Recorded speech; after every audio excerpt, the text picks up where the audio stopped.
I wanted to make a very short video on pre-rinse, pre-wash methods to make our rinseless washes safer. Method 1 is I'm going to spritz some waterless wash on the car. This could be APC, degreaser, super clean, purple power, whatever you want to use. But the idea is all we need to do is lightly apply these to the surface, ONR, whatever.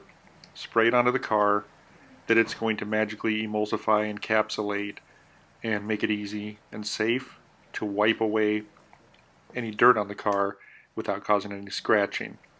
So here I am, I'm using Wolfgang Uber Rinseless Wash in just a cheap spray bottle. What I'm going to do is apply that to the surface very gently so it can go to work on all those little dirt particles. So I'm going to let it sit for a second or two.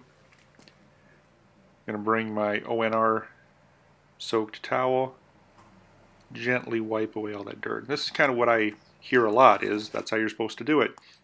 Don't worry about the dirt on your towel because magical polymers make this safe. You're not scratching anything, don't worry about it. I'd like to propose a little safer method, and this is getting a little aggressive with the sprayer, using a little more product, blasting the dirt off of there. So again, I'm kind of working waterlessly. I'm putting a little water on the ground, but the point is not getting out a hose or a pressure washer. A properly maintained car, can that little bit of effort that I put in there be enough to take the dirt off the car? Coming along again with an ONR soaked towel, wiping away all the dirt.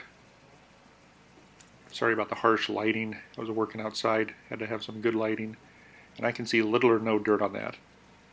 So I propose that that's an improvement.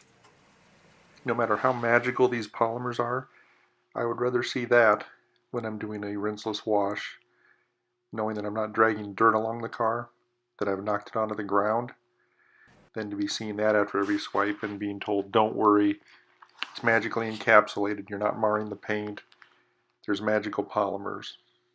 That's how I feel. I'd love to hear your thoughts.